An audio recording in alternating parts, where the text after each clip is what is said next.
ನಾಗರಾಜ್ ಅವರೇ, ಹಾಂ ಮೇಡಮ್. ನೀವು ಅರ್ಜುನ್ ಅವ್ರ ಹತ್ರ ಎಷ್ಟು ವರ್ಷದಿಂದ ಡ್ರೈವರ್ ಆಗಿ ಕೆಲಸ ಮಾಡ್ತಿದ್ದೀರಾ?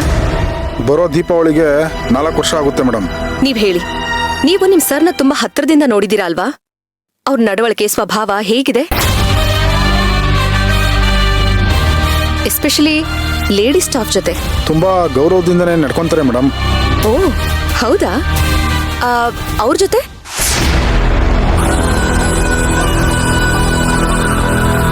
ಅವ್ರ ಜೊತೆನೂ ತುಂಬ ಗೌರವದಿಂದನೇ ನಡ್ಕೊತಾರೆ ಮೇಡಮ್. ಆದರೆ ಅಂದ್ರೆ ಏನು ಹೇಳಿ ಕರೆಕ್ಟಾಗಿ. ಇತ್ತೀಚೆಗೆ ಆಫೀಸಲ್ಲಿ ಕೆಲವರು ಇವ್ರ ಮೇಲೆ ಏನೇನೋ ಕತೆ ಕಟ್ಟಿ ಅವ್ರವರೇ ಏನೇನೋ ಮಾತಾಡ್ಕೊತಿದ್ದಾರೆ ಅಂತ ಗೊತ್ತಾಯ್ತು.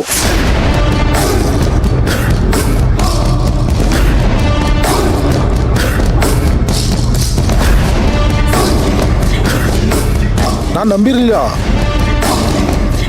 ಆದರೆ ಮೀರಾ ಮೇಡಮ್ ಬರ್ತಡೇ ದಿನ ಅವ್ರು ಇವ್ರ ಜೊತೆ ನಡ್ಕೋತಾ ಇದ್ದು ನೋಡಿದ್ರೆ ಬೆಂಕಿ ಇಲ್ಲದೆ ಹೊಗೆ ಆಡಲ್ಲ ಅನ್ಸುತ್ತೆ ಮೇಡಮ್.